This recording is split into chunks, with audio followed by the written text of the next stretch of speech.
அருணாச்சல பிரதேசம் மற்றும் நாகாலாந்து மாநிலங்களை சேர்ந்த நாடாளுமன்ற உறுப்பினர்கள் பிரதமர் நரேந்திர மோடியை இன்று சந்தித்து பேசினர். நாடாளுமன்ற வளாகத்தில் உள்ள பிரதமரின் அறையில் நடைபெற்ற இந்த சந்திப்பின் போது இவ்விரு மாநிலங்களிலும் ஏற்பட்டுள்ள வெள்ள பாதிப்பு குறித்து நாடாளுமன்ற உறுப்பினர்கள் விளக்கினர். இது குறித்து பிரதமர் வெளியிட்டுள்ள சமூக வலைதள பதிவில், வெள்ள பாதிப்பு சவால்களிலிருந்து மீள மாநில அரசுகளுடன் இணைந்து மத்திய அரசு பணியாற்றும் என்று உறுதியளித்திருப்பதாக கூறியுள்ளார். வந்தே மாதரம் தொடர்பான தேசிய கௌரவ அவமதிப்பு தடுப்பு சட்ட திருத்த மசோதா மக்களவையில் நிறைவேற்றப்பட்டது. 1971ஆம் ஆண்டு இயற்றப்பட்ட இந்த சட்டத்தில் அவமதிப்பில் ஈடுபடுவோருக்கு 3 ஆண்டு வரை சிறை தண்டனை, அபராதம் அல்லது இரண்டையும் சேர்த்து வழங்கும் வகையில் திருத்தங்கள் மேற்கொள்ளப்பட்டுள்ளன. இந்த மசோதா மீதான விவாதத்தை மக்களவையில் மத்திய உள்துறை இணையமைச்சர் நித்யானந்த் ராய் முன்மொழிந்து உரையாற்றினார். அப்போது பேசிய அவர், தேசிய கௌரவ அவமதிப்பு தடுப்பு சட்ட திருத்த மசோதா நாட்டின் கலாச்சார ஒருமைப்பாடு, தேசிய அடையாளம் மற்றும் சுதந்திர போராட்ட விழுமியங்களை பிரதிபலிப்பதாக கூறினார். வந்தே மாதரம் பாடலை வெறும் பாடலாக மட்டும் பார்க்காமல் தேசத்தின் ஆன்மாவின் குரலாக பார்க்க வேண்டும் என்று அவர் கேட்டுக்கொண்டார்.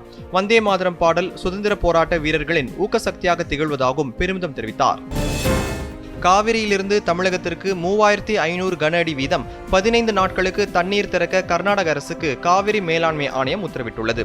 காவிரி மேலாண்மை ஆணையத்தின் 54வது கூட்டம் அதன் தலைவர் எஸ்.கே. ஹல்தார் தலைமையில் புதுதில்லியில் இன்று நடைபெற்றது. இக்கூட்டத்தில் தமிழக அதிகாரிகள் காணொலி காட்சி வாயிலாக பங்கேற்று தங்களது தரப்பு கோரிக்கையை முன்வைத்தனர். காவிரியிலிருந்து தண்ணீர் திறக்க ஆணையம் உத்தரவிடும் என்று விவசாயிகள் எதிர்பார்ப்பதாகவும் தெரிவித்தனர். தமிழக அதிகாரிகளின் கோரிக்கை ஏற்று காவிரியிலிருந்து 3500 கன அடி வீதம் 15 நாட்களுக்கு தண்ணீர் திறக்க கர்நாடக அரசுக்கு ஆணையம் உத்தரவிட்டுள்ளது. 4 வெளிநாட்டு நிறுவனங்களுடன் முதலமைச்சர் ஜோசப் விஜய் முன்னிலையில் புரிந்துணர்வு ஒப்பந்தம் இன்று கையெழுத்தானது. சென்னை நந்தனத்தில் உள்ள வழிகாட்டி நிறுவனத்தில் தொழில், முதலீட்டு ஊக்குவிப்பு மற்றும் வர்த்தகத்துறை சார்பில் நடைபெற்ற நிகழ்ச்சியில் வழிகாட்டி நிறுவனத்திற்கும் முன்னணி உலகளாவிய நிறுவனங்களுக்கும் இடையே பல்வேறு புரிந்துணர்வு ஒப்பந்தங்கள் மேற்கொள்ளப்பட்டன. உலகளவில் திறன் ஆராய்ச்சி மற்றும் மேம்பாட்டு மையங்கள், உற்பத்தி திட்டம் மற்றும் தமிழ்நாட்டின் முதல் சர்வதேச பல்கலைக்கழக வளாகத்தை நிறுவுவதற்காக முன்னணி உலகளாவிய நிறுவனங்களுடன் தமிழ்நாடு அரசு பல்வேறு புரிந்துணர்வு ஒப்பந்தங்கள் மேற்கொண்டுள்ளது. இந்த 4 புரிந்துணர்வு மூலம் பெறப்படும் முதலீடுகள் வாயிலாக தமிழ்நாட்டில் சுமார் 3000 பேருக்கு நேரடி மற்றும் மறைமுக வேலைவாய்ப்புகள் உருவாகும் என எதிர்பார்க்கப்படுகின்றது. இந்நிகழ்ச்சியில் தொழில்துறை அமைச்சர் கீர்த்தனா, உயரதிகாரிகள் உள்ளிட்டோர் பங்கேற்றனர்.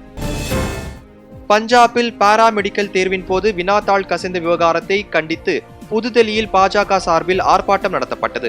அங்குள்ள ஆம் ஆத்மி கட்சி அலுவலகத்திற்கு வெளியே நடைபெற்ற இந்த ஆர்ப்பாட்டத்தில் பாஜக தொண்டர்கள் தில்லி பாஜக தலைவர் ஹர்ஷ் மல்ஹோத்ரா தலைமையில் கலந்து கொண்டு வினாத்தாள் கசிவு விவகாரத்தின் பின்னணியில் இருப்பவர்களுக்கு தக்க தண்டனை பெற்றுத்தர வேண்டும் என்று வலியுறுத்தி முழக்கங்களை எழுப்பினர். பின்னர் செய்தியாளர்களை சந்தித்து பேசிய ஹர்ஷ் மல்ஹோத்ரா, வினாத்தாள் கசிவு காரணமாக மறு தேர்வு நடத்த வேண்டும் என்று வேண்டுகோள் விடுத்தவுடன் வினாத்தாள் கசிவுக்கு பொறுப்பேற்று பஞ்சாப் மாநில கல்வி அமைச்சர் பதவி விலக வேண்டும் என்றும் கேட்டுக்கொண்டார். ஒடிசா மாநிலத்தின் பல்வேறு பகுதிகளில் பெய்து வரும் கனமழையால் மக்களின் இயல்பு வாழ்க்கை கடுமையாக பாதிக்கப்பட்டுள்ளது. வெள்ள பாதிப்புக்குள்ளான 1,76,000 பேர் மீட்கப்பட்டு பாதுகாப்பான இடங்களில் தங்க வைக்கப்பட்டுள்ளனர். வெள்ள நிலைமையை எதிர்கொள்வதில் நீடிக்கும் சிக்கல் காரணமாக பல்வேறு மாவட்டங்களில் பள்ளிகள் மூடப்பட்டுள்ளன. வெள்ளம் பாதித்த பகுதிகளில் மீட்பு மற்றும் நிவாரணப் பணிகள் போர்க்கால அடிப்படையில் மேற்கொள்ளப்பட்டு வருகின்றன. வெள்ள பாதிப்பு குறித்து அடுத்த 3 நாட்களுக்குள் கள ஆய்வு அறிக்கையை தாக்கல் செய்யுமாறு மாவட்ட ஆட்சியர்களுக்கு ஒடிசா மாநில அரசு உத்தரவிட்டுள்ளது. கேரளாவில் வீடுதோறும் நடத்தப்பட்டு வரும் மக்கள் தொகை கணக்கெடுப்பின் முதற்கட்ட பணிகள் இன்றுடன் நிறைவடைகின்றன. ஜூன் 1ஆம் தேதி முதல் இந்த பணிகள் தொடங்கி நடைபெற்று வருகின்றன. முன்னதாக ஆன்லைன் வாயிலாக பொதுமக்கள் தங்கள் தகவல்களை சமர்ப்பிக்கும் நடவடிக்கை மேற்கொள்ளப்பட்டது. இந்த வாய்ப்பை நழுவ விட்டவர்களுக்கு வீடுதோறும் நடத்தப்படும் மக்கள் தொகை கணக்கெடுப்பின் போது தங்களது தகவல்களை அளிக்க அனுமதி வழங்கப்பட்டது. ஜூலை 1ஆம் தேதி முதல் நாடு முழுவதும் 33 கோடியே 13 லட்சம் எல்பிஜி இணைப்புகள் வழங்கப்பட்டிருப்பதாக மத்திய பெட்ரோலியம் மற்றும் இயற்கை எரிவாயுத்துறை இணையமைச்சர் சுரேஷ் கோபி தெரிவித்துள்ளார். இதில் 10 கோடியே 58 லட்சம் இணைப்புகள் பிரதமரின் உஜ்வாலா திட்டத்தின் கீழ் வழங்கப்பட்டிருப்பதாகவும் குறிப்பிட்டார். எண்ணெய் நிறுவனங்கள் எதிர்கொள்ளும் இழப்பை மத்திய அரசு ஈடு செய்து வீடுகளுக்கான சமையல் எரிவாயு சிலிண்டர் தடையின்றி குறைந்த விலையில் விநியோகம் செய்வதை உறுதி செய்திருப்பதாகவும் அவர் குறிப்பிட்டார்.